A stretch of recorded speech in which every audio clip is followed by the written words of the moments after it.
జననీ Priyadarshini channel కి స్వాగతం. ఈరోజు మనం విశ్వనాథ వారి ఏకవీర చదువుకుంటున్నాం.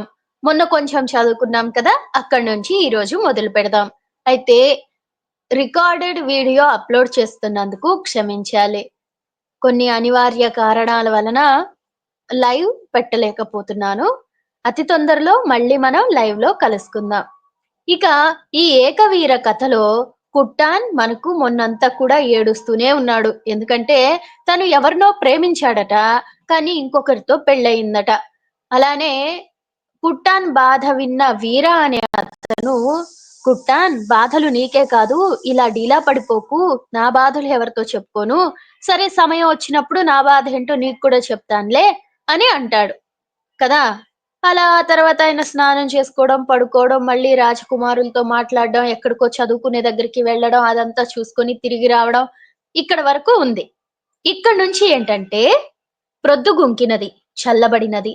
రాజసౌధముల ముందు మొగసాలలో మ్రోగింపబడుచున్న భేరీరావములు మేఘధ్వానములని భ్రాంతి చెందిన పెంపుడు నెమళ్ళు నృత్యము చేయుచున్నవి. అంటే అవి ఉరుములు మెరుపులు అలా అనుకొని నెమళ్ళు నాట్యం చేస్తున్నాయట.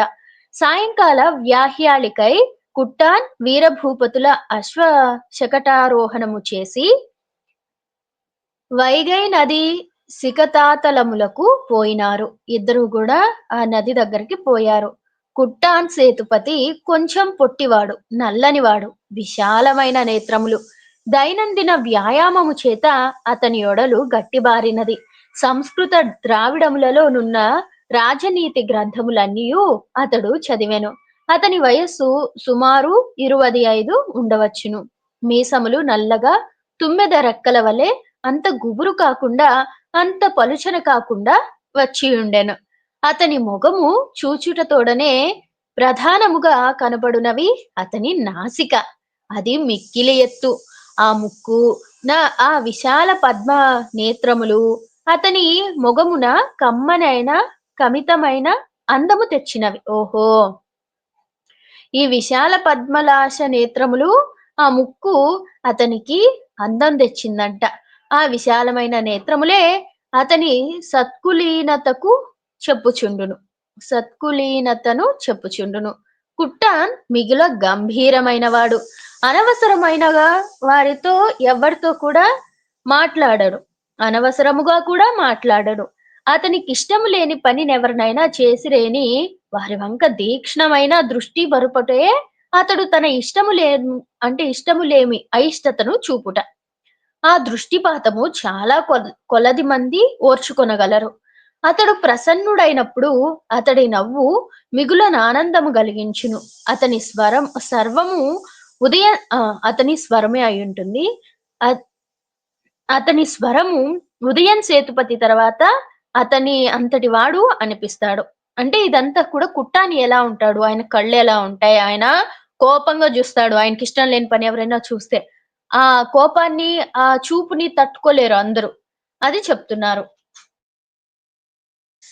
ఇక వీరభూపతి ఎర్రనివాడు, పొడగరి. ఆయనేమో పొట్టిగా నల్లగా ఉన్నాడు కదా కుట్టాన్. ఈ వీరభూపతి ఏమో ఎర్రగా పొడవుగా ఉన్నారు. కానీ శరీర వ్యాయామము మిక్కిలిగా చేయని వాడుగుట చేత ఇతని ఎదురు రొమ్ము కుట్టాన్ రొమ్ము వలె తిర్యక్స్ప్రారితమైన గండశిల వలె నుండదు. ఈయనేమి జిమ్ అలాంటివి చేయట్లేదు కదా, అందుకని మామూలుగా ఉంది. అతని నేత్రములు కుట్టాన్ నేత్రములంతా విశాలమైనవి కావు, కానీ మరీ చిన్నవి కూడా కావు, మధ్యస్థం. నాసిక సామాన్యమైనది.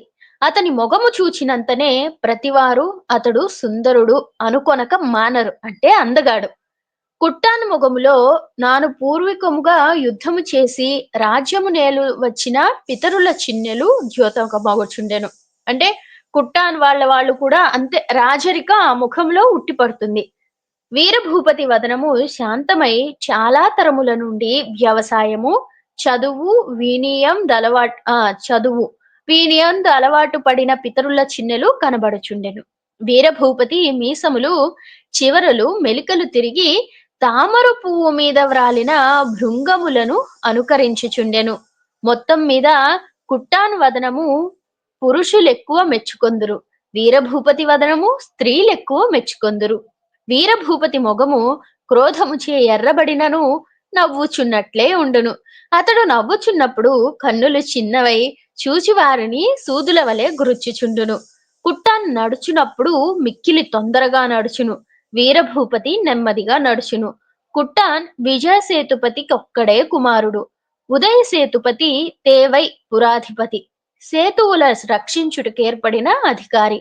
రాజ్యములో ప్రవహించునందులకు సేతువులను కట్టి వాని క్రింద భూములను సాగు చేయుచుండిరి. ఆహా, ఈ సేతువుల కన్నిటిపైన అతడు అధికారి. ఎవరు? ఆ ఉదయ్ సేతుపతి. సేతుపత ఉదయ్ సేతుపతి.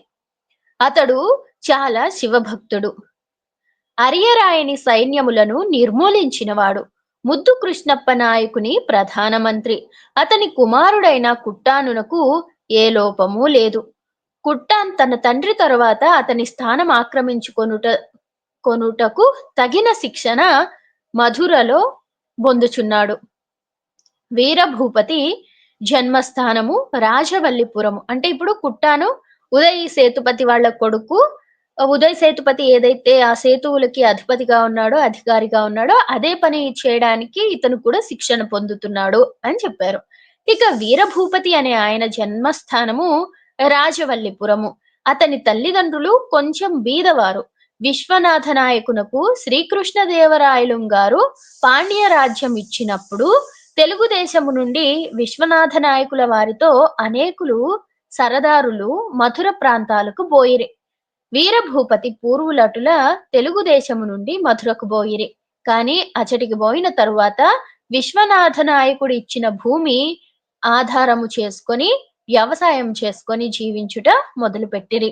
వీరభూపతి రాజ్యోద్యోగం వాంఛ చేత రాజవల్లిపురము నుండి మధురకు వచ్చి రాజనీతి చదివెను. ఈయన వీరభూపతి అనే ఆయన మిడిల్ క్లాస్ పూర్ అని కూడా చెప్పుకోవచ్చు. ఒకప్పుడు తెలుగుదేశం నుంచి అక్కడ మధురకు పోయారు వీళ్ళ పెద్దవాళ్ళు. ఈయనకి మాత్రం అలాగా వ్యవసాయం చేయడం కాకుండా రాజ ఉద్యోగం చేయాలి. అందుకని రాజనీతి చదివారు. మధురలో ఆ కాలమునందు విద్యా వ్యాప్తి చక్కగా నుండెను. మధురలో ఆ రోజుల్లో ఎప్పుడు 10,000 మంది విద్యార్థులకు తక్కువ లేకుండా ఉండిరి. 10,000 మంది విద్యార్థులు. ఈ విద్యార్థులకు అన్ని వసతులు ఏర్పడబడి ఉండెను. విద్యార్థుల భోజనాధికములు, ఉపాధ్యాయులకు జీతములకు విజయనగర రాజులును మధుర నాయకులు ఇచ్చిన భూములు అనేకములున్నవి. ఆ భూముల మీద వచ్చున ఆదాయము మిగిలిపోవచుండెను. సంస్కృతము, అరవము, తెనుగు ఈ 3 భాషలు అభ్యసింపబడుచుండెను. దేవాలయములు పాఠశాలలుగా ఉపయోగపడుచుండెను. సమర్థులైన పండితులు షట్శాస్త్రములను, వేదములను విద్యార్థుల చేత పఠింపించుచుండిరి. బడులలో వేదాలు ఇలాగా బడిలాగా గుడిని వాడేవారు. వేరు పాఠశాలలో అరవము, తెలుగు చెప్పబడుచుండెను. గుడిలో మాత్రం వేదములు అవన్నీ నేర్పిస్తున్నారు. వేరు పాఠశాలలో అరవం, తెలుగు. మధుర నాయకుల కాలములో తెలుగు భాష మిక్కిలి పోషింపబడెను. రాజకుమారులకు రాజనీతి చెప్పుటకు వేరు పాఠశాలలుండేవి. అందు ప్రధానమైనవి రాజసౌధములోనే ఉన్నవి. సంవత్సరమునకు 2 సారులు సకల కళాశాలలోనూ విద్యార్థులు పరీక్షింపబడుదురు. పరీక్షయం దుత్తీర్ణులైన వారికి రాజు బిరుదములు, బహుమానములు నిచ్చుచుండును. రాజనీతి తరగతి అనేక భాగములుగా విభజింపబడి ఉండెను. గ్రామ పాలనము, దాయ విభాగము, శిక్షా విధానము, సైన్య విభాగము ఇలాగా. రాజకుమారులు సైన్య విభాగ శిక్షణ పొందుచుందురు. తక్కిన వారు తక్కిన తరగతులలో చదివి తగిన ఉద్యోగములు పొందుచుందురు. మధుర నాయకులు వేదరక్షకులు, వర్ణాశ్రమ ధర్మములను పరిరక్షించువారు. బ్రాహ్మణుల యందు భక్తి దేశమున సంపూర్ణంగా నుండెను. అయినను మధుర రాజులు తక్కిన మతముల యందు వైషమ్యము కలవారు కాదు. దక్షిణ హిందూస్థానమున ప్రథమమైన క్రైస్తవ మతము అడుగుపెట్టినది మధుర రాజుల రాజ్యసీమలలోనే. మధుర నాయకులు రాజ్యమును పాళ్యము పద్ధతిగా విభాగించిరి. రాజ్యము అనేక మండలములుగా విభజించి ప్రతి మండలంలో నొక్కొక్క అధికారి క్రింద నుంచిరి.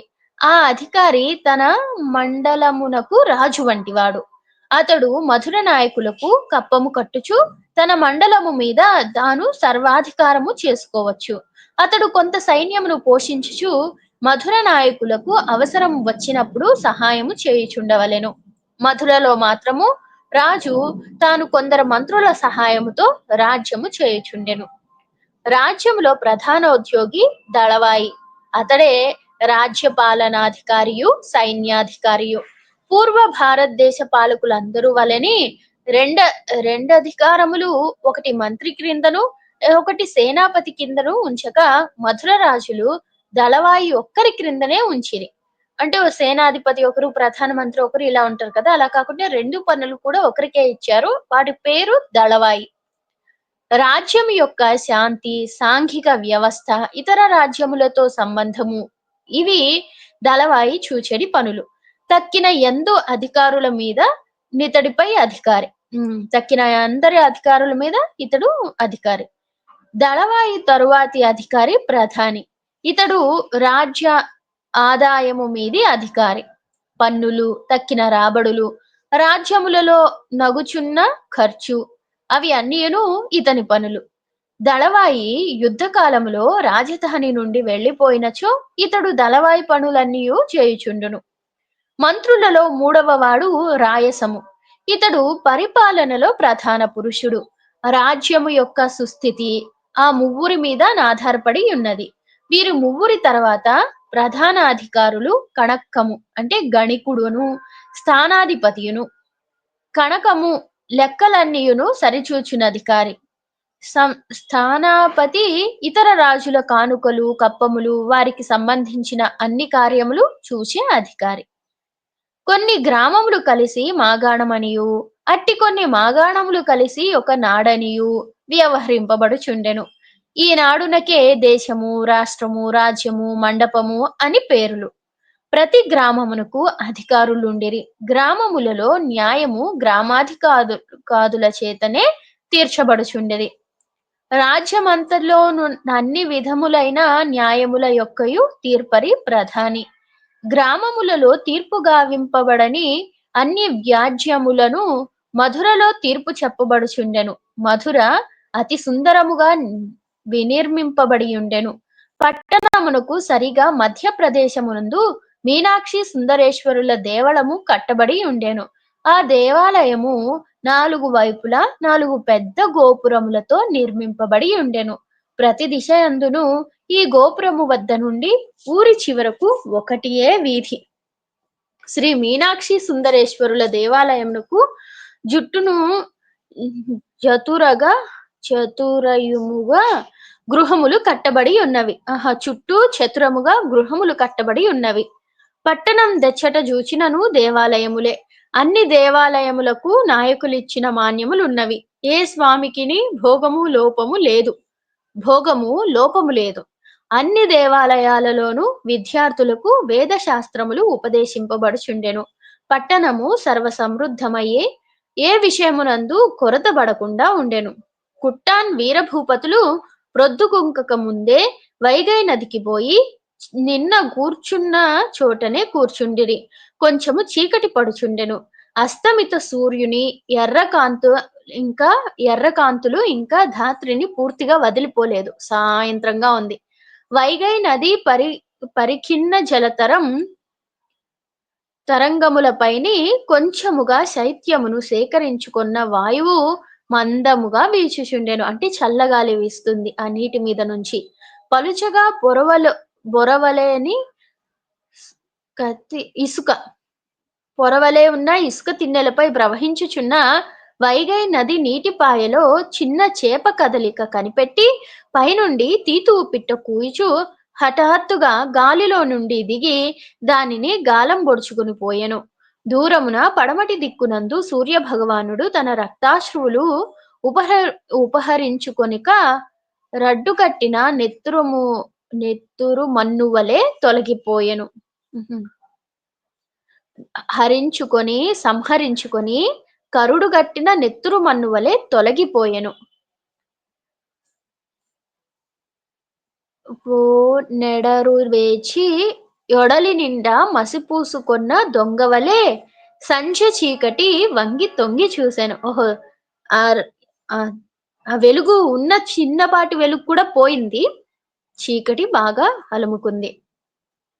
చీకటిలో తళుక్కున మెరిసిన గగన భాగమందలి నక్షత్రములు వైగై పలుచని నీటి పొరల్లో ప్రతిఫలించి లోని వెండి మేనుమీనుల యందముల కామ్రేడితములు కనిపించెను. సన్నని నీటి పాయలలోని చిరు కెరటములు త్రాచుపాము పిల్లల వలె నొడ్డునకు కొట్టుకొని వచ్చుచుండెను. ఇలా ఉంది. ఈ అంటే స్క్రీన్ ప్లే అంటారు కదా! ఇదంతా గూడా చెప్పారు ఎలా ఉంది అని. కుట్టాన్ వీరభూపతి భుజములపై చేయి వేసి, వీరా సరే, నా హృదయము మండుచున్నది. నిన్న సాయంత్రమున నీవు గూడా నీకేదో మహాభారమున్నట్లు చెప్పితివి. అది నాతో చెప్పవా? అని అడిగాను. వీరభూపతి కొంచెమాగి, మరల మరల నా కథ నాకేల స్మృతికి తెచ్చెదవు? ఈ జన్మకింతే. అవివాహితుడునిగా నీ జీవితాంతం ఉండవలసిన స్థితియును నా శరీరం మీద నాకే అధికారము లేకున్నది. వివాహమేమో చేసుకొనక తప్పునట్లు లేదు అని సాలోచనాక్షుడై చీకటులు మియుంచుచున్న పడమటి దిక్కు వంక అదే విధముగా చూడ మొదలెడెను. నీకేదో నిన్న కష్టం ఉందన్నావు గదా! అదేదో చెప్పంటే, ఎందుకయ్యా మళ్ళీ ఆ కష్టాన్నే లోడతావు? ఇక ఇలానే ఉన్నట్లుంది. నాకిష్టం లేదు. నా మీద నాకే అధికారం లేదు. వివాహమేమో చేసుకోక తప్పేటట్లు లేదు అంటూ పడమర దిక్కుగా చూశాడు. కుట్టాన్ లేచి నీటిపాయ వద్దకు పోయి పాద ప్రక్షాళనమాచరించి బొడ్డులోనున్న కత్తి తీసి పదును సరిగా చూచి మరలా ఒరలో నమర్చి నీరు పుక్కిలించి ఉమిసి వీరభూపతి యొద్ద కూర్చుండెను. వీరభూపతి సేతు, నీవు మహారాజు బిడ్డవు. నేను మిక్కిలి పేదవాడను. మనమిరువురము ఒక్క తరగతి చదువుకొనుచుండుట మాత్రము చేత మనకిట్ట స్నేహము ఎట్లో కూడుకున్నది. ప్రాణపదములైన రహస్యములు నీవేమో నాకు చెప్పితివి. నేను నీకెట్ల చెప్పకుండగలను? అని తన చేతిలో నిరుపాయు పాయలుగా తీయబడియున్న సేతుపతి తల వెంట్రుకలు నిమురుచు స్నిగ్ధములైన తన చూపులు అతని మొఖమున నిలిపి, సేతు, నీ నీవు నీ భార్యతో నివసించుచుంటివి. మీ ఇరువురికి సుఖము లేదని నాతో చెప్పితివి. పాపం ఆ పిల్లను చక్కగా ప్రేమించుము. మహారాజుల ఇంటి బిడ్డ పేద గుడిసెలో నివసించు పిల్ల కన్నా అందగత్తె కాకపోదు. కాదు పో. అంత సౌకుమార్యము పేదవారికెక్కడ నుంచి వచ్చును? నా మనఃపూర్తిగా నిన్ను నీ భార్యను ప్రేమించమని అడుగుచున్నాను. నీ భార్యను నీవు ప్రేమించెదనని గట్టిగా నాతో చెప్పిన గాని నాకానందము లేదు. రేపు నేను వివాహము చేసుకొనబోవుచున్నాను. నేను ప్రేమించిన స్త్రీ ఏమో నాకు దుర్లభ. వివాహము చేసుకొనక తప్పదు. ఏమి చేయుదును? ప్రాణము పోయినను వివాహము చేసుకోనని పట్టుబట్టనా? ఇట్లని నా పైననే ఆశలన్నీయూ పెంచుకున్న తల్లిదండ్రుల ఆత్మలకు ముసలితనంలో ఎంత ఆవేదన తీసుకుని రమ్మందువు? వివాహము చేసుకొందును. అనంతరము వచ్చిన భార్యతో విముఖుడనై ఉండి ఏమి సంపాదించుకొందును? ఇహమా పరమా? ఈ జన్మలెత్తినది సుఖములనుభవించుటకు గాదు. కావున సేతు, నీ భార్యను నీవు ప్రేమింతునని వాగ్దానమిమ్ము. అట్లో అట్లొసంగినచో నా కథ నేను చెప్పెదను. నువ్వు నీ భార్యను ప్రేమిస్తాను అని చెప్తే నేను నా కథ నీకు చెప్తాను అంటున్నాడు. వీరభూపతి ఇట్లు చెప్పుచుండగా పుట్టాన్ కనుల వెంట నీరు కార్చుచుండెను. వీరభూపతి కొంచెమాగి, తమ్ముడా, నిన్ను నేనిటులా సంబోధించుటకు నీవే ఇంత చనువిచ్చితివి. కన్నుల వెంట నీరు దేకుము. నేను నీకన్నా నే విషయములలోనను పెద్దవాడను కాకపోయినను వయసులోనైనను పెద్దవాడను. అయ్యో, ఇట్లేడ్చెదరా అని వీరభూపతి తన యుత్తరీయపు కొంగుతో కుట్టాన్ కన్నీళ్లు తుడిచెను. వీరభూపతి మరలా ఏమి వాగ్దానము చే ఏమి వాగ్దానము చేసెదవా అని అది నీ మేలు కోసమే చెప్పుచున్నాను. నీ యందు నాకు గల స్నేహము నీ వలన నీ వాగ్దానము తప్పక పుచ్చుకొమ్మని నన్ను వేధించుచున్నది. ఇక ముందు నీ భార్యతో నీవు సరిగా నుందునని నా చేతిలో చేయి వేయుము. అని కుట్టాన్ను బలవంత పెట్టెను. కుట్టాన్ మాటలాడలేదు. వీరభూపతి మరలా నీ భార్య అందగత్తేనా అని అడిగెను. కుట్టాన్ మారు పలకలేదు. వీరభూపతి మళ్ళీ సేతు ఈ ప్రశ్న వేయకూడదని నేనెరుగుదును. నీ అంతఃపురమును గురించిన ఈ ప్రశ్న నా యందు నీకింత నెయ్యము లేని ఎడ నా శిరస్సును మొండెము నుండి విడిగా జూచియుండును. నీవామె సౌందర్యవతి అనుకొంటివేని నామెకు కూడా నీ ప్రేమలో కొంత పంచిపెట్టుము అని చెప్పాడు. ఇలా అడగకూడదని తెలుసు కానీ ఎందుకు అడిగానంటే నీ మీద స్నేహంతోనే ఆమె సౌందర్యవతి అయితే నీ ప్రేమని ఆమెకు కూడా పంచిపెట్టు అని అంటున్నాడు. కానీ కుట్టాన్ మళ్ళీ మాట్లాడలేదు. వీరభూపతి అన్నాడు సౌందర్యవతి కాదని కాకపోతే కాదు అని చెప్పు అంటున్నాడు. సౌందర్యవతి కాకపోతే కాదు అని. కుట్టాను పెదవులు కదిలినవి. వీరభూపతి మళ్ళీ అంటున్నాడు సేతు బిగ్గరగా చెప్పుము. నా గొంతులో ప్రాణమున్నంత వరకు నీ రహస్యమును బయటకు పోనిచ్చువాడను కాను. నీకు నా ఎందంత నమ్మకము లేదా అన్నాడు. అప్పుడు కుట్టాన్ నెమ్మదిగా ఇది వరకు నేనామెను పరిశీలించి చూడలేదు గాని గడిచిన రాత్రి చూచితిని. ఆమె అందగత్తే అగును అన్నాడు. వీరభూపతి అప్పుడు అయినా ఇంకేమి నీ వసుందరమైన వస్తువును ప్రేమించుట లేదు కదా. నీవు అసుందరమైన వస్తువును ప్రేమించుట లేదు కదా. ఇది గృహస్థ ధర్మము, ప్రతివాడును చేయదగిన విధి. నేను నిన్ను ప్రార్థించుచున్నాను. వీరభూపతి కన్నుల నీళ్లు గ్రమ్మినవి. మరలా వీరభూపతి ఇట్లా అంటున్నాడు. నాకు వచ్చుచున్న దుఃఖమును ప్రయత్నముచే ఆపుకొనుచుంటిని. నాయనా నాకీ వాగ్దానమిమ్ము. కల కంటి కంట కన్నీరొలుకరాదట. నీ ఇంట నుండ నొల్లదట. నాకీ వాగ్దానం ఇచ్చిన గాని నేనిందుండి లేవను అని వీరభూపతి కుట్టాన్ పాదములపై బడుటకు సంసిద్ధుడైనాడు. కుట్టాన్ తొట్రుపాటు నుండి వీరా ఎంత మంచివాడవు. ఇన్నాళ్ల నుండి ఏమో వట్టి స్నేహితుడవని అనుకుంటును గాని నేను నీవుగా నూహించుకొనున్నంతటి ప్రేమ నా యందు నీకున్నదని తెలుసుకోలేకపోతిని. నిజముగా ఇంత ప్రేమకు నేను అనర్హుడను. నేనే నా స్త్రీని ప్రేమించలేకున్నాను. నీకోసమని ప్రేమించమందువా? ఆ ప్రేమించెదను వీరా ప్రయత్నము చేసెదను. కాలము పట్టునట్లున్నది క్షమింపుమని కుట్టాన్ వెక్కి వెక్కి ఏడ్వ మొదలు పెట్టాడు. వీళ్ళు అసలు మగవాళ్ళేనా ఇంతలా ఏడుస్తున్నారు? ప్రేమిస్తే ఎంతటి వాడైనా ఏడవాల్సిందే అమ్మ అంటారా? సరే. వీరభూపతి అతనిని గాఢముగా కౌగిలించుకొని అతని శిరస్సును మూర్కొని కాలము అంత మాత్రము చేత నేమియూ తొందరలేదు. సుష్టుగా విచారించి చేయుము. 10 సార్లు నేను చెప్పవలసినదేముంది? వాగ్దానం ఇచ్చితివి జ్ఞాపకొంచుకొనుము. ఇచ్చి తిని అను అర్ధ కంఠస్వరముతో కుట్టాన్ శిరస్సు అంగీకారార్థ చలనము కనబరిచినది. ఈ కుట్టాన్ని నువ్వు పెళ్లి చేసుకున్న ఆమెతో ఉండాల్సిందే, ఇక తప్పదు కదా, అది గృహస్థ ధర్మము, అందరూ చేసేది, నువ్వు ఉంటానని నాకు మాట ఇవ్వు అన్నాడు. అయితే తర్వాత అది కష్టము, ప్రయత్నిస్తాను అన్నాడు. ఇక ప్రయత్నిస్తాను అన్నాక మళ్ళీ నేను చెప్పేదేముంది, ఒకసారి ప్రామిస్ చేశామని గుర్తు పెట్టుకో అంటున్నాడు. ప్రామిస్ మీన్స్ వాగ్దానం చేశాను. అవును అన్నట్లుగా ఈయన మెల్లగా చెప్పాడు. తరువాత నర్ధ ఘటిక సేపెవ్వరును మాట్లాడలేదు. కుట్టాన్ తల ఎత్తి వీరభూపతి వంక చూచెను. ఆ చూపు వీరభూపతిని అతని గాథ చెప్పుమని అడుగునట్లున్నది. వీరభూపతి కనులలో మెరుపు మెరిసినట్లయినది. అతడు తల వంచి కుడి చేతితో వైగై ఇసుక గుప్పిళ్లుగా తీసుకొనుచు వదిలిపెట్టుచు సేతు ఈ రహస్యము ఎవ్వరికిని చెప్పదలుచుకొనలేదు. ఎవ్వరికిని చెప్పనని ఒట్టు పెట్టుకొంటిని.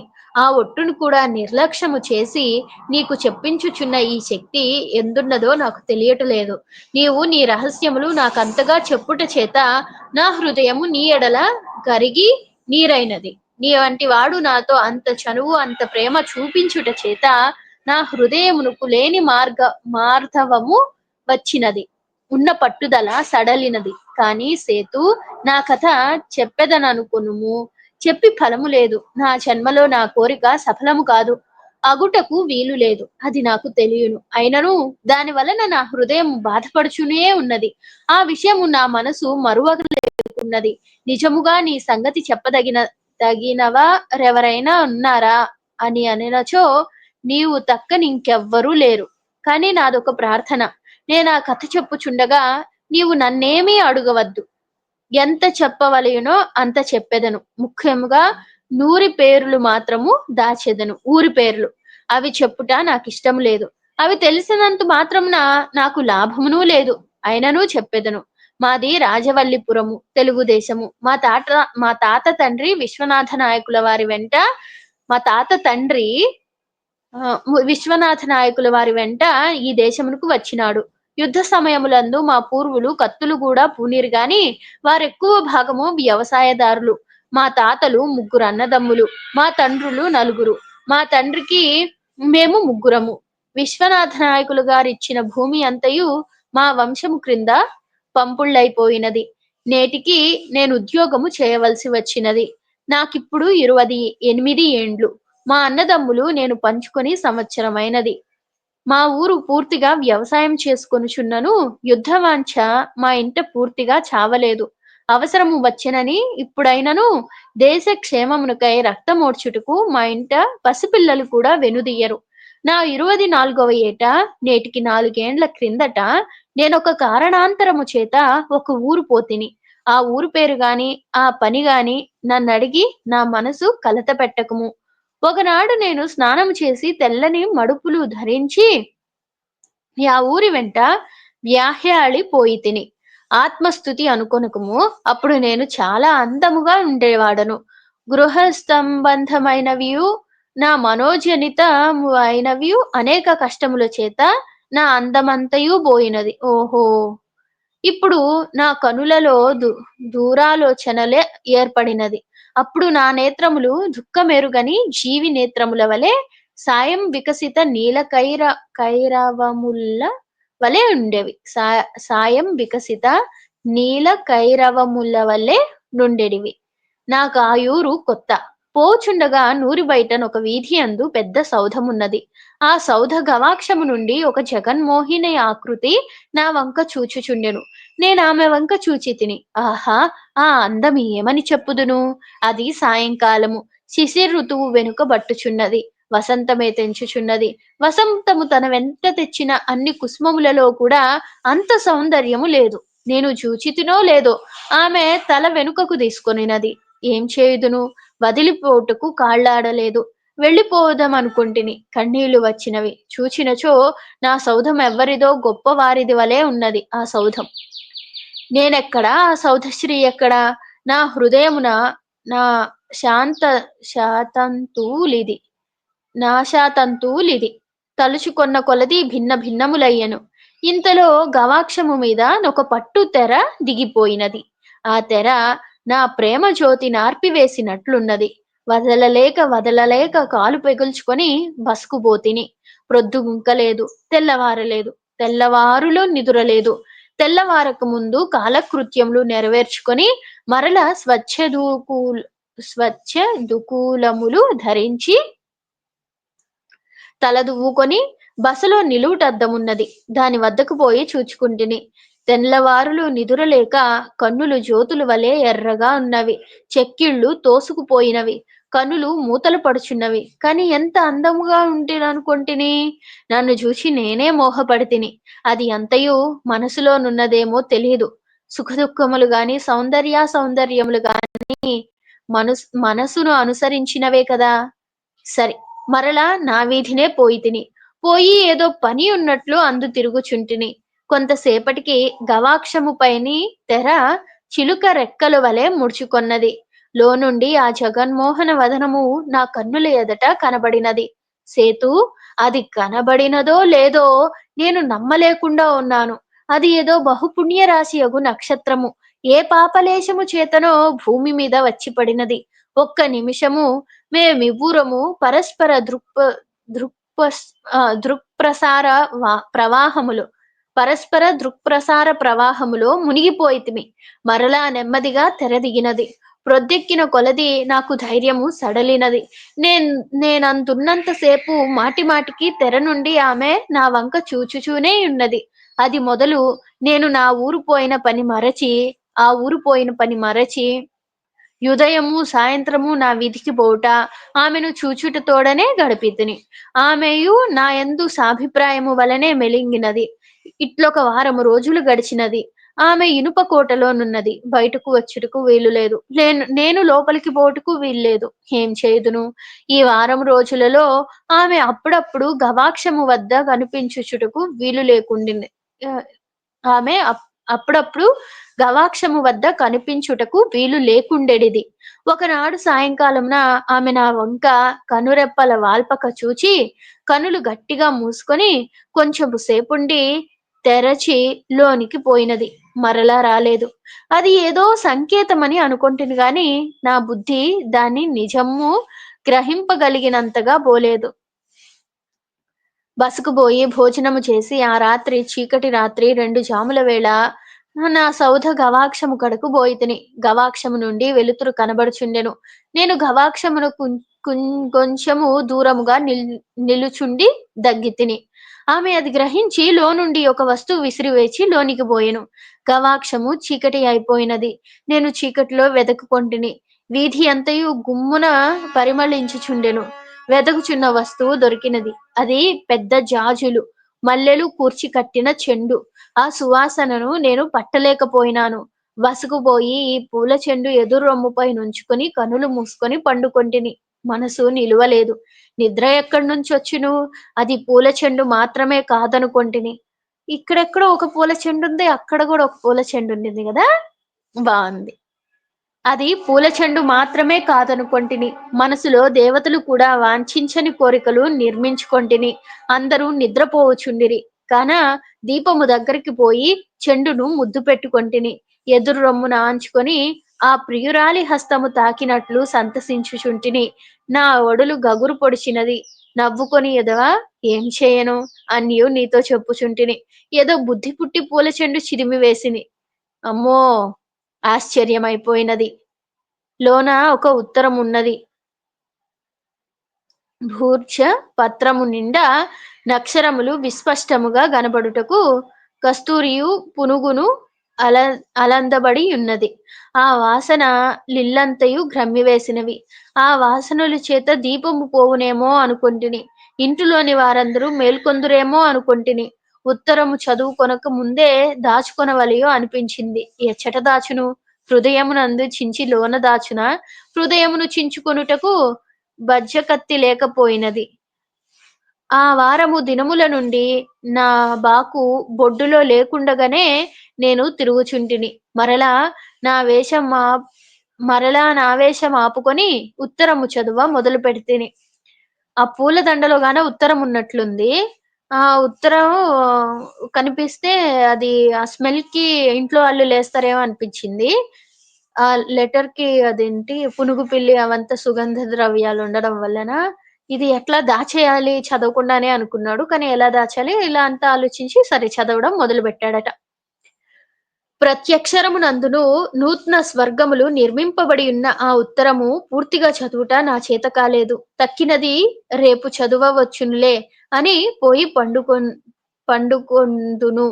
ఎట్లు పడుకొనగలను? మరలా దీపం వద్దకు పోవుదును. కొంచెము చదువుదును. ఎవరైనా లేచెదరేమో అని భయము. ఆ రాత్రి నా జీవితంలో పరమమైన కాలము.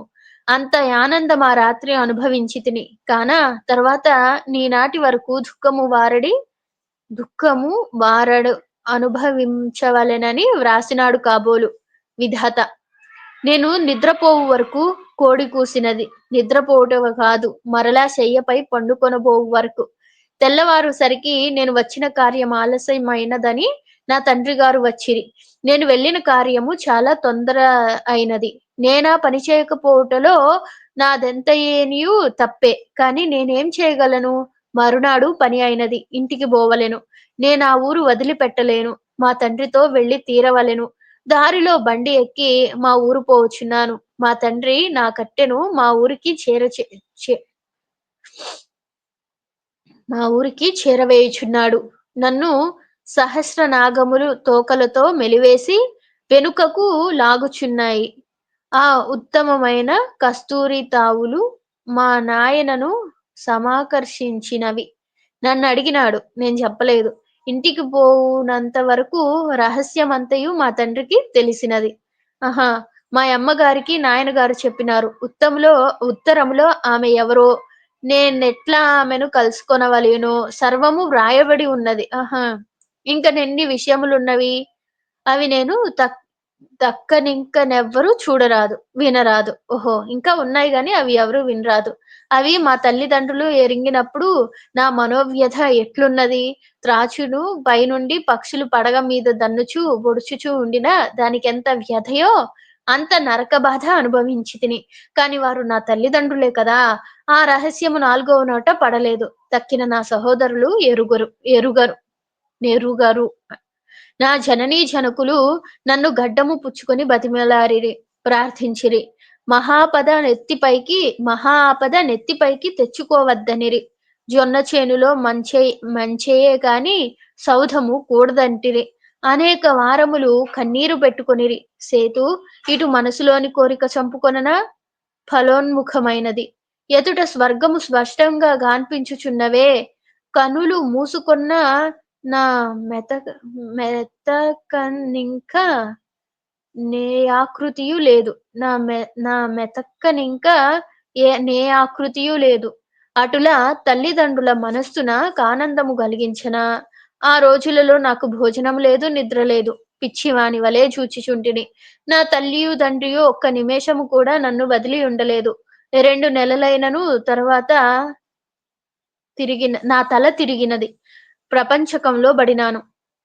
ఆ రోజులలో నా స్వప్నములు కన్నులు మూసిన కనంబడు ఘోర దర్శనములు ఏమని చెప్పుదును. చివరకు తల్లిదండ్రుల మీది ప్రేమయే జయించినది. తర్వాత సంవత్సరం వరకు కనులు మూసినచో నా ప్రేయసి కనబడుచుండెడిది.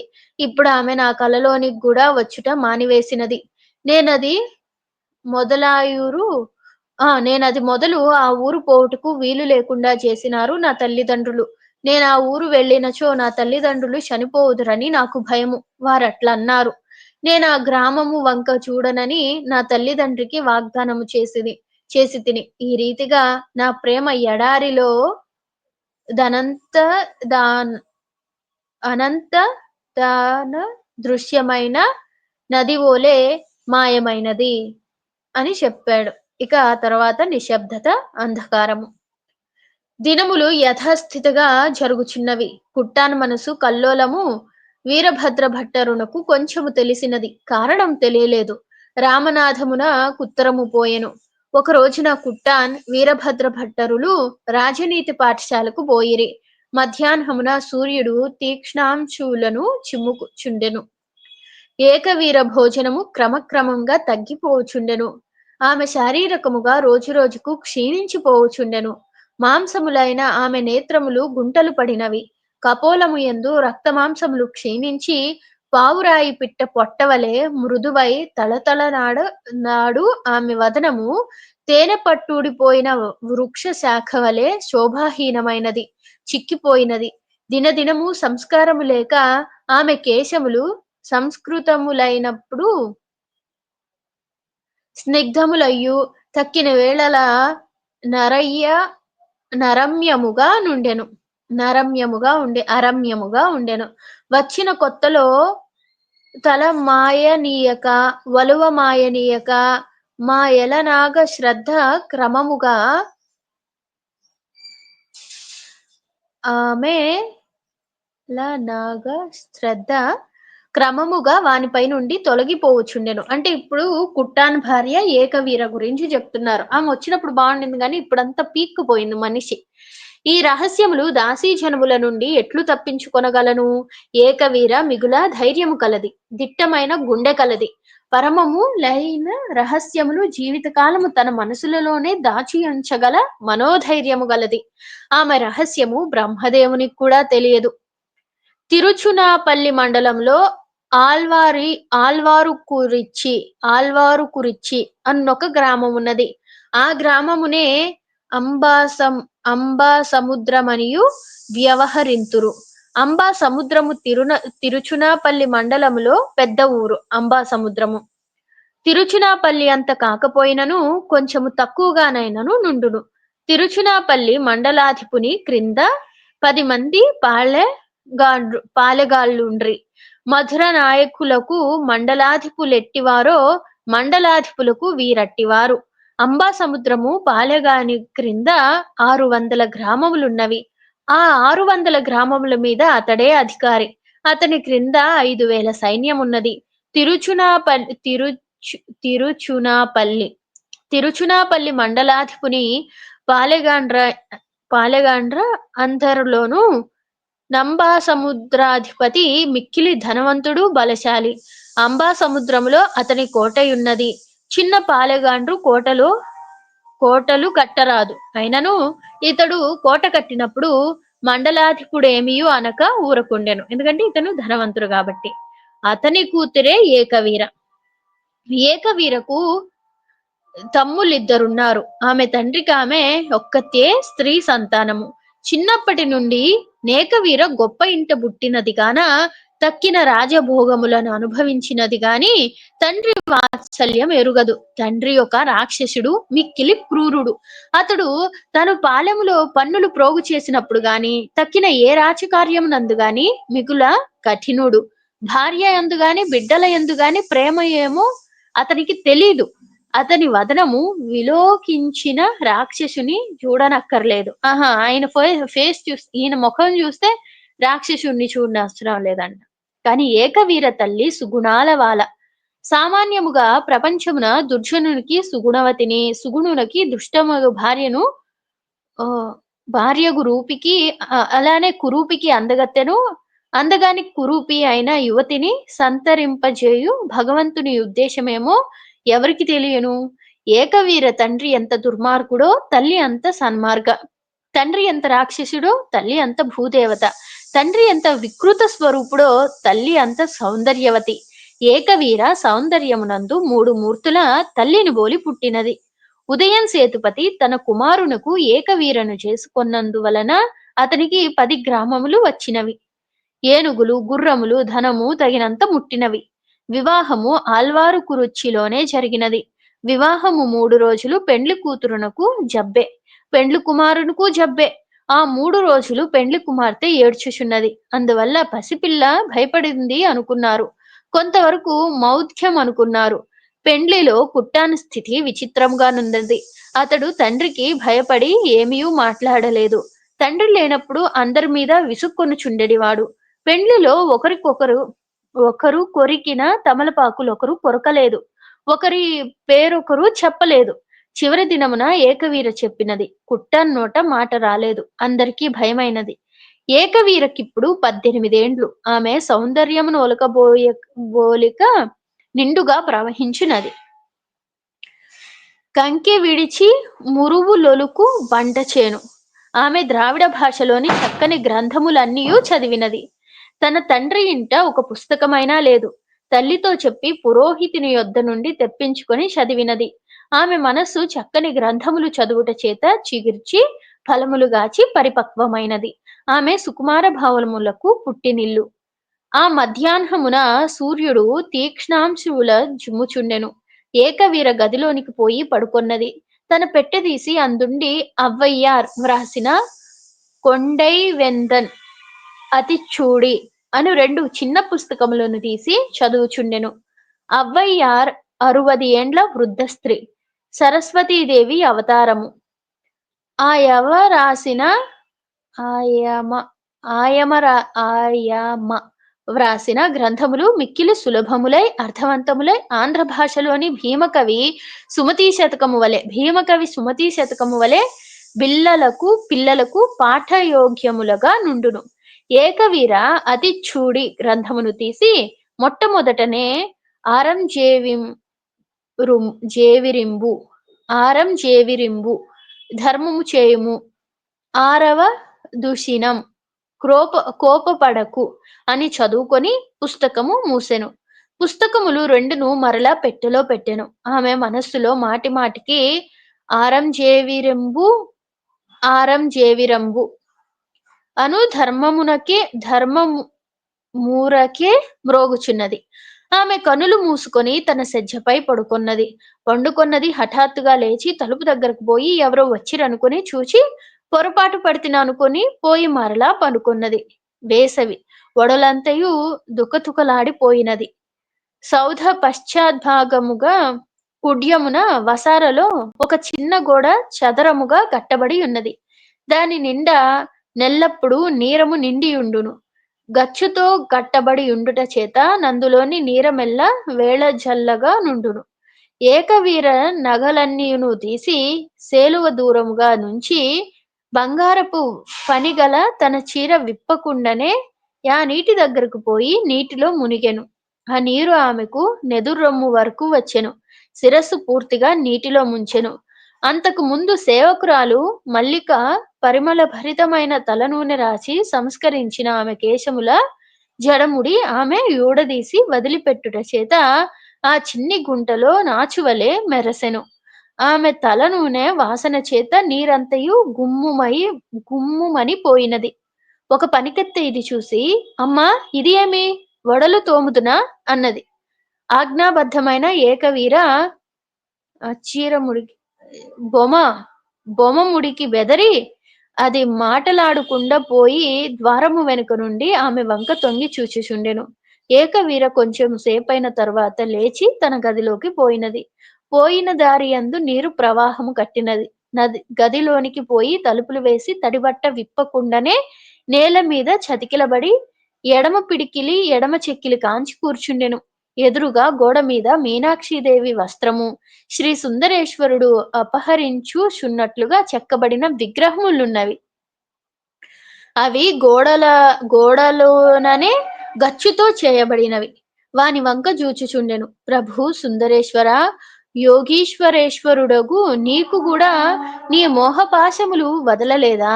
ఈ మోహపాశములు తన మనస్సంతోషమునకై మనుష్యుడే ఇట్లు వ్రాసినాడు, నిన్నిట్లు వ్రాసినాడు. ఏకవీర నిల్చుండి చీర కొంగులు చేతిలో పిండినది. నీళ్లు నేల మీద కాలువ కట్టినవి. ఏకవీరయ్య ఆ చీర ఇప్పి తలయు ఒడులు శుభ్రంగా తుడుచుకొని పెట్టెదీసెను. పెట్టెలోనున్న అన్ని వస్తువులు తీసి క్రిందపరిచెను. పెళ్లినాడు తన మేనమామ తనకొక చీర పెట్టెను. ఆ చీర మీద ఏకవీరకు మిక్కిలి ఇష్టము. అది తీసి కట్టుకొన్నది. భూషణములన్నీ నమర్చుకొన్నది. నిలువుటద్దము వద్ద నిల్చున్నది. తన సౌందర్యమునకు తానే వగచినది. ఏదో భావమంతలో ఏకవీర మనసులో మెరుపు వలె మెరసినది. ఏకవీర పక్కనున్న సజ్జపై పడిపోయినది. ఏడ్చి ఏడ్చి నిద్రపోయినది. రుద్రమూర్తి అయిన కుట్టాన్ పూలదండ విసరిత్రెంచిన నాట నుండి అతడు రేల అతడు రేల నేకవీరతో నిదురించుటకు బోవుట లేదు. ఆహా దేహం అస్వస్థతగా ఉన్నదని చెప్పి తన గదిలోననే నిద్రించుచున్నాడు. సరిగా పాఠశాలకే పోవుట లేదు. వీరభద్ర భట్టరునకు కారణము తెలియదు. అంటే ఇప్పుడు ఏకవీర అయినా ఒక గదిలో పడుకోవాలంటే వేరే గదిలో పడుకుంటున్నాడు. ఏంటంటే ఆరోగ్యం బాలేదంటున్నాడు. అంతకుముందు ఆమె కింద పడిపోయేది కదా! మంచం మీద నుంచి. ఆ పూలమాల ఆయన మీద ఏస్తే ఆయన తెంచాడు గదా! అది. అలా. వెనుకటి ప్రకరణములో చెప్పిన విషయములు జరిగిన మరు రోజున కుట్టాన్ పగలెల్లా నేమీ తోచక తిరుగులాడి సాయంకాలమున స్నానం చేసి శుభ్రవస్త్రధారి అయి సాయం వ్యాహ్యాళిపోయి ఇంటికి పెందల కడ తిరిగి వచ్చెను. ప్రొద్దుగుంకబోచున్నది.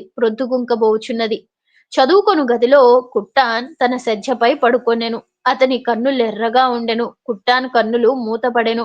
మూతపడిన వెంటనే అతని ప్రేయసి ముఖము కనబడి మరలా కానరాకుండెను. కుట్టాన్ కనులు తెరచి మరలా మూసుకొనెను. వీరభూపతి దీనములైన కనులతో తన భార్యను ప్రేమించుమని బ్రతిమిలాడుచున్నట్లు కనబడెను. కుట్టాన్ లేచి కూర్చుండెను. అతడిట్లా ఆలోచించెను. వీరభూపతి నన్నేలా నా భార్యను ప్రేమించమని అడుగవలెను? అతనికి నా భార్యకు ఏమి సంబంధమున్నది? నేను నా భార్యను ప్రేమించినా అతనికేమి? ప్రేమించుకున్నా అతనికేమి? నేను నా గృహ విషయమును అతనికేలా చెప్పి తిని? అయ్యో, అంతఃపుర విషయములు అతనితో చెప్పునంతటి బుద్ధిహీనుడునైతినే. కొంచెము సేపు నిశ్చలమైన చూపుతో గవాక్షము నుండి బయటనున్న పోక చెట్ల వంక నొకటే రీతిగా చూచెను. అంతలో మరలా శయ్యపై పండుకొనెను. మరలా అతని మనస్సు ఆలోచన చేయ మొదలుపెట్టెను. వీరభూపతి నాకు మిక్కిలి నెచ్చిలి కాడు. చెలికానితో చెప్పకూడని రహస్యములేమియుండును? వీరభూపతికి రహస్యములు చెప్పినందున తప్పి ఏమీ లేదు. అతడు మాత్రం అతని రహస్యములు నాతో చెప్పలేదా? అయ్యో! ఎంత దుస్థితిలో ఉంటిని. నా నీడని జూచుకొని నేనే బెదరుచుంటిని. నేను మిత్రుడను గనుక నా క్షేమము గోరి నాకు హితము చెప్పెను. ఇంత మాత్రమునకు నా భార్యకు అతనికి సంబంధమేలా ఉండవలెను? మనస్సు మిక్కిలి చెడ్డది. దీనికి భావము రావచ్చును. ఈ భావము రారాదు అని లేదు. ఆ స్త్రీ మొగము చూడలేకున్నాను. ఆమెతో మాట్లాడుట ఎట్లు? ప్రేమించుట ఎట్లు? పుట్టాన్ లేచి వ్రాతబల్ల వద్దకు పోయెను. బల్ల సొరుగులో నుండి ఒక భూర్జపత్రము తీసి కలము సిరాబుడ్డియు దగ్గర నుంచుకొనెను. ఎవరికో ఉత్తరము రాయవలెనని సంకల్పించినాడు. ఉత్తరము వ్రాయుట మరలానంతలో సంక్షేపించి చెయ్యపై పోయి పండుకొన్నాడు. కనులు మూసుకొన్నాడు. అసందర్భములైన భావములు లక్షలు వచ్చెను. ఈ పాటున నేను చనిపోయినచో ఏమగును? ప్రొద్దుపోవు వరకు నెవరికీ తెలియదు. భోజనము వే వేళకి వీరభద్ర భట్టరు వచ్చును. నన్ను చూచును. కేకలు వేయును. అందరూ వత్తురు. రాజు కూడా నన్ను చూచుటకు వచ్చును. రాజుగారి రెండవ కుమారుడు తిరుమల నాయకుడు నాకు పరమమిత్రుడు. నేను చనిపోయినని వినినచో అతడేమగునో? ఈ వార్త విని మా తండ్రియు తల్లియు వత్తురు. మా తల్లి బ్రతకదు. అయ్యో! నేను చనిపోవుటకు కారణం ఇది అని ఎవరికి తెలియగలదు? నా ప్రేయసి నేను చనిపోయినను వార్త వినినచో ఏమనుకొనును? ఇప్పటి నా భార్య ఏమి చేయును? ఏడ్చునా? ఏడ్వదు. నాకు ఆమెకు ఏమి సంబంధము? అయిననేమి జీవితాంతము విధవత్వ విధవత్వం అనుభవింపవలెనా? కొంత ప్రేమ ఉండకపోదు. లేకున్నా నా రాత్రి పూదండ నా మెడలో నేలవేయును. కుట్టాన్ భావవాహిని ఆగలేదు. ఆ ప్రవాహము ప్రవహించి, ప్రవహించి కొంత దూరము పోయి ఆగినది. కుట్టాన్ లేచి కూర్చుండెను. కుట్టాన్ ప్రాణము నెమ్మదిపడినట్లుండెను.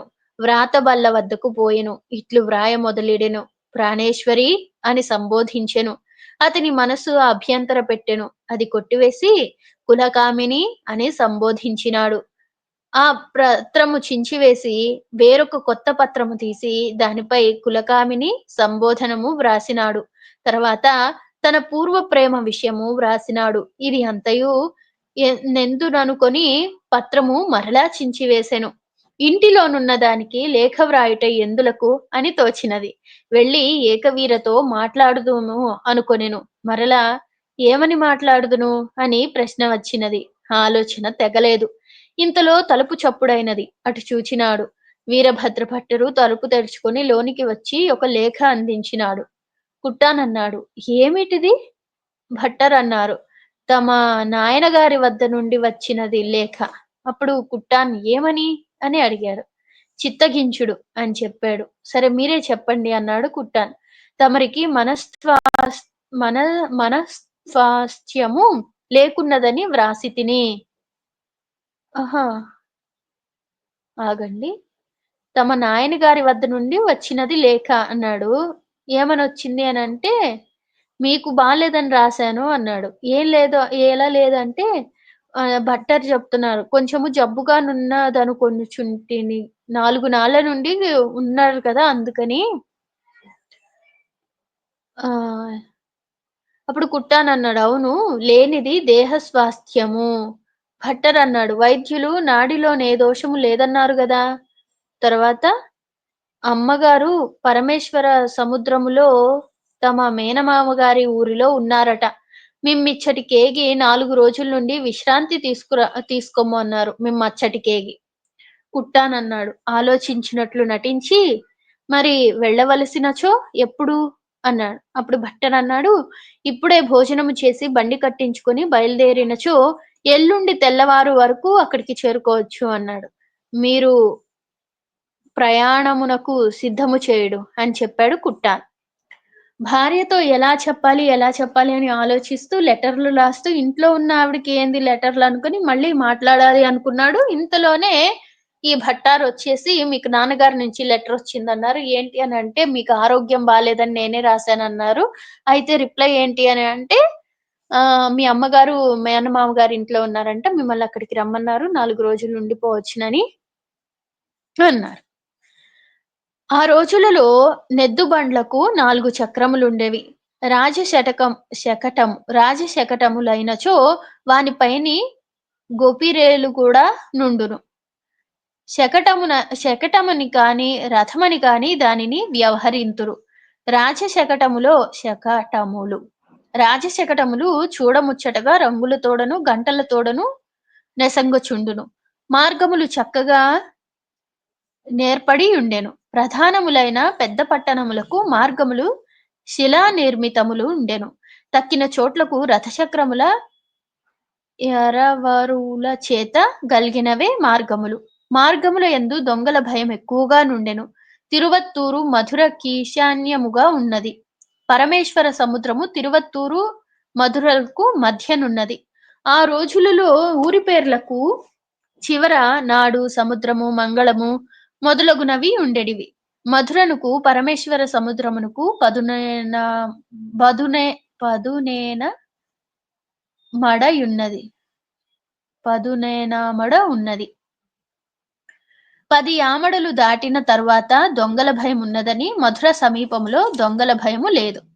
మధురలో నుండి ఒక ప్రాణి బయటకు పోవచ్చున్నను క్రొత్తవారు పట్టణంలోకి వచ్చినను అధికారులకు తెలియజేయవలెను. దానికి వేరే అధికారి ఏర్పడి ఉండెను. ఆ సాయంతన ఆ సాయంతనముననే వీరభద్ర భట్టరు తదధికారి సమీపమున కుట్టాన్ సేతుపతి మహారాజు పరమేశ్వర సముద్రమునకు వెళ్ళుచున్నాడని తెలియజేసెను. ఏకవీర వచ్చిన తరువాత కుట్టానెచ్చటకైనా పోవుటకిదియే మొదటిసారి. ఆమెను కూడా వెంట తీసుకుని పోవుట, పోకుండుట అని ప్రశ్న వచ్చినది.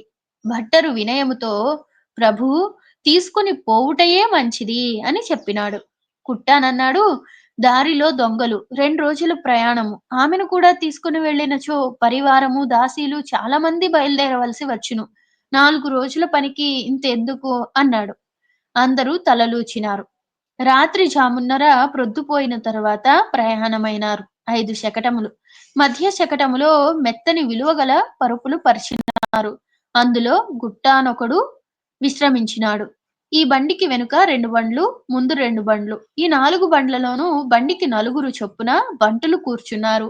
ఈ 14 కాక 5 సారథులు.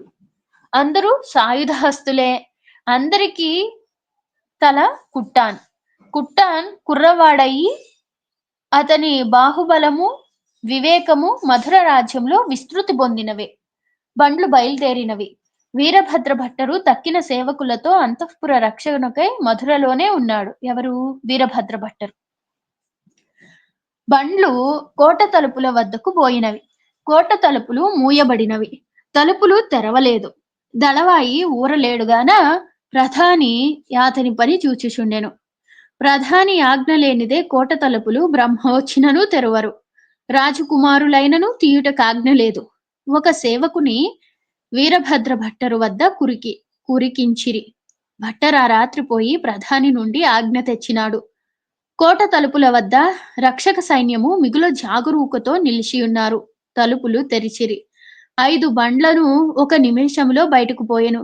వీరభద్ర భట్టరుని అయ్యా సెలవు అన్న మాటలు గభాలున మోయబడిన కోట తలుపుల ధ్వనిలో మునిగిపోయెను. చీకటిలో బండ్లు పోజొచ్చెను. మెత్తని దూది పరపు మీద కుట్టాన్ పండుకొన్నాడు. దారి మెత్తగానున్నది. కుట్టాన్కు నిద్ర పట్టలేదు. కుట్టాన్ భావనాశక్తి విజృంభించెను. నేను ప్రేమించిన యువతి ఉన్న చోటికి మా తండ్రి నేను వెళ్ళుటకు ఎట్లు అనుమతించినాడు? ఆమె ఇప్పుడు అచ్చట లేదా? లేక ఏమగును? భార్యతో సంసారము చేయుచున్నవాడు మరలా అట్టి భావములు ఏలదల్లు పెట్టుకొనును అనుకున్నాడా మా నాన్న? ఏకవీర ఈ 3 నెలల నుండి ఇంట ఒంటరిగా లేదు కదా.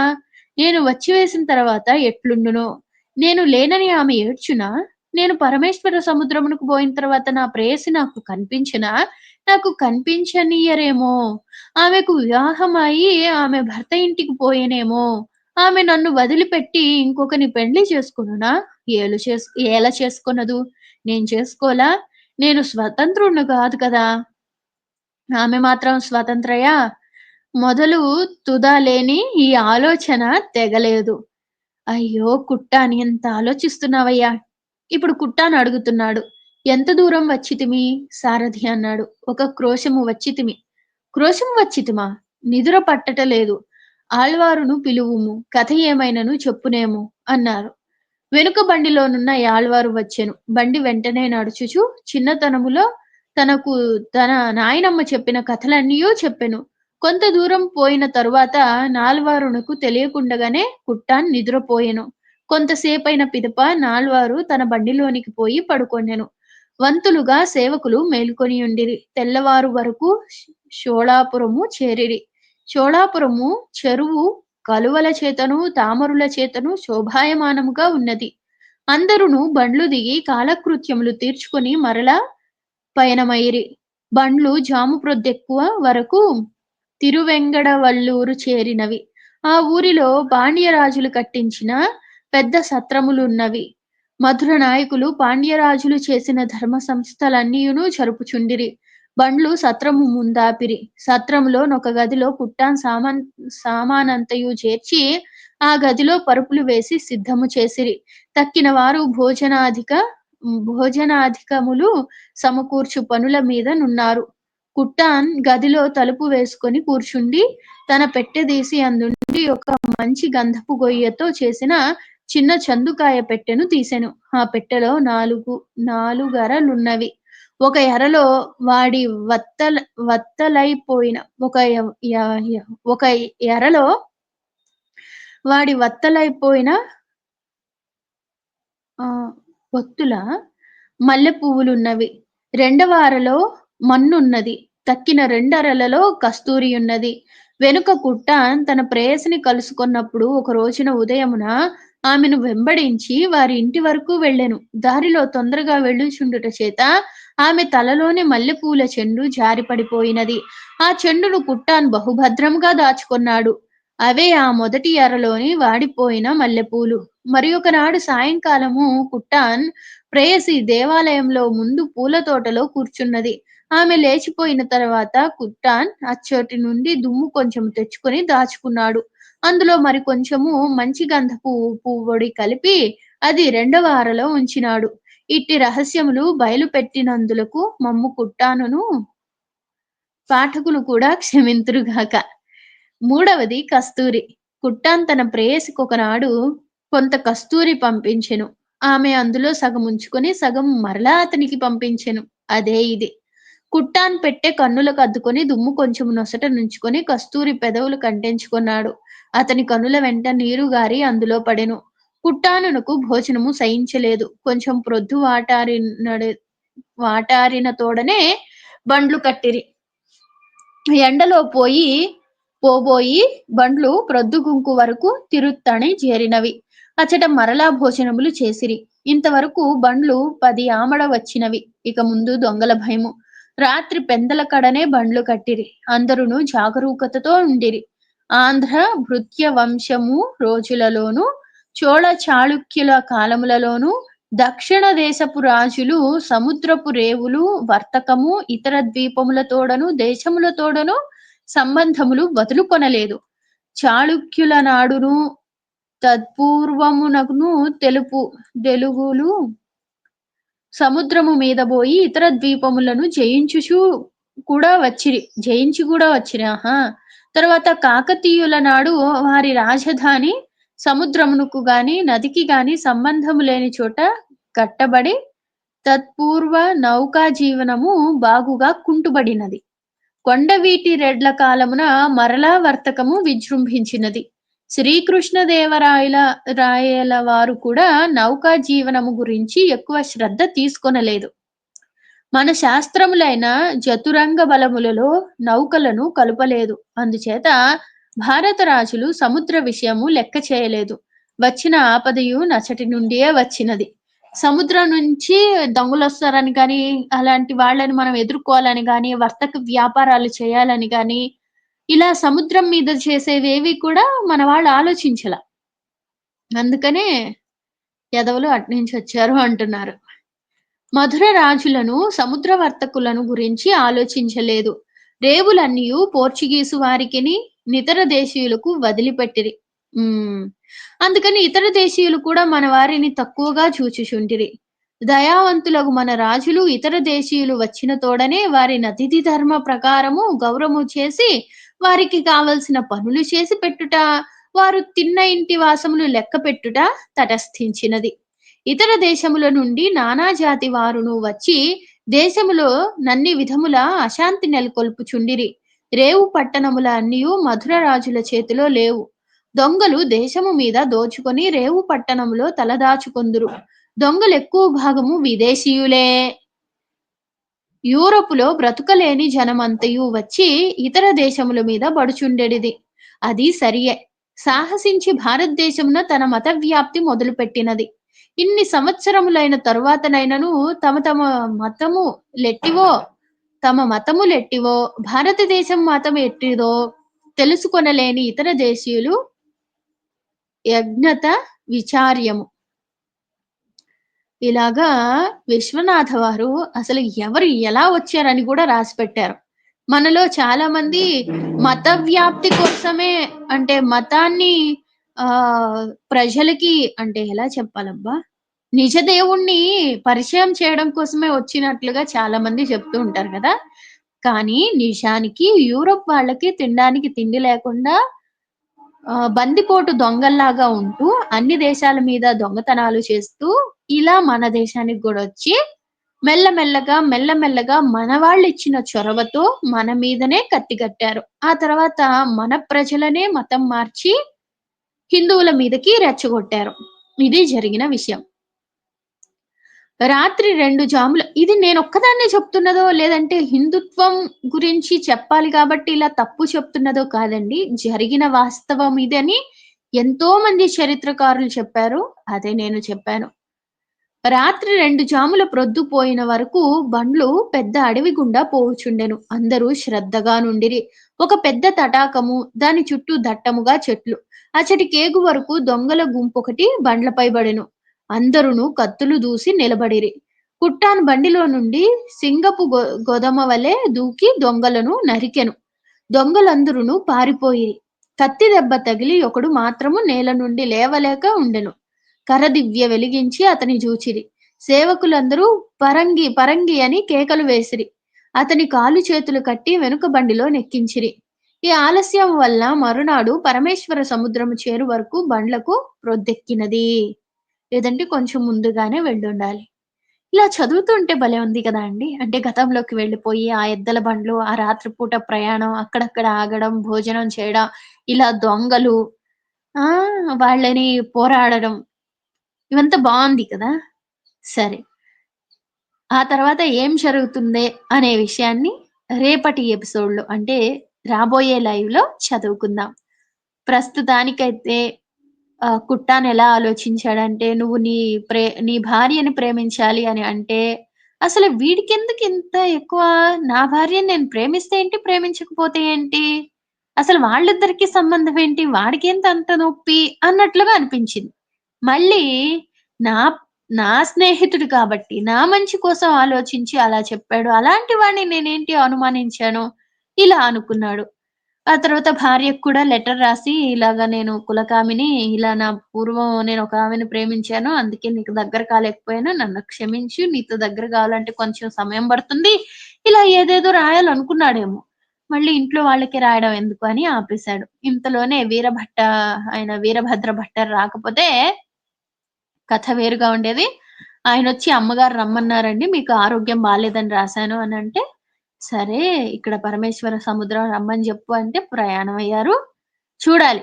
ఆ పరమేశ్వర సముద్రంలోనే ఆయన గారి అంటే మన కుట్టాని గారి ప్రేయసి ఉందంట. అక్కడ ప్రేయసి ఉందని తెలిసినా ఎందుకు పిలిచారు? ఆమెకు పెళ్లయిపోయి ఉంటదా? ఆ! నేనే జేసుకోగా ఆమెందుకు జేసుకోదు? ఆ! నేనైతే స్వతంత్రుడిని కాదు కాబట్టి తండ్రికి భయపడి చేసుకోవాల్సొచ్చింది. మరి ఆవిడ? ఆవిడ మాత్రం ఆవిడ కూడా చేసేసుకో ఉంటది. ఇంతకీ నా పెళ్ళాం ఈ 3 నెలలుగా నేను ఆమెతోనే గదా ఉన్నాను. ఈరోజు లేకపోతే బాధపడతదా? ఒంటరి అయిపోయినాననుకుంటదా? ఇలా అంతా కూడా అనుకుంటూ ప్రయాణం అవుతూ ఉన్నారు. మరి వచ్చే గురువారం ఈ తర్వాత ఏం జరుగుతుందో తెలుసుకుందాం. ఆ ప్రేయస్‌కి పెళ్లి అయినదా? లేదంటే కలుస్తుందా? కనిపిస్తుందా? కనిపిస్తే మాట్లాడుతదా? అప్పుడు మన ఆయన ఏం జేస్తాడు? ఎందుకంటే ఇప్పటికే మల్లెపూలు వాడిపోయిన మల్లెపూలు, మట్టి అన్నీ దాచుకున్నాడు కదా! ఈ ప్రేమికుడు ఏం చేస్తాడు? ఇవన్నీ చూద్దాం. అలానే మరొక గుర్తుపెట్టుకోవాల్సిన విషయం ఏంటంటే, భారతీయులు ఏదైతే మనం ఆహ్, నౌక సముద్రపు ఇదంతా కూడా చూసుకోలేదు కాబట్టి దొంగలు అట్లా వచ్చారు. మనల్ని దోచుకుపోయారు. మన చిన్న నిర్లక్ష్యం వలన, గొప్ప అతిథి మర్యాదల వలన మనల్ని మనం కోల్పోయి మళ్ళీ ఒక 200 సంవత్సరాల తర్వాత వాళ్ళంతా దోచుకోపోగా మిగిలిన పిప్పిని వదిలేసి పోయినారు. అది జరిగినది. కనుక మన పూర్వ చరిత్ర, పూర్వ తప్పులు గుర్తుపెట్టుకొని, రాబోయే రోజుల్లో అలాంటి తప్పులు చేయకుండా దేశాన్ని కాపాడుకొని ప్రశాంతంగా ఉందాం. అప్పటి వరకు తెలుగు తల్లికి జయము. మా తెలుగు తల్లికి మల్లెపూ దండ. జయ శ్రీరామ స్వస్తి.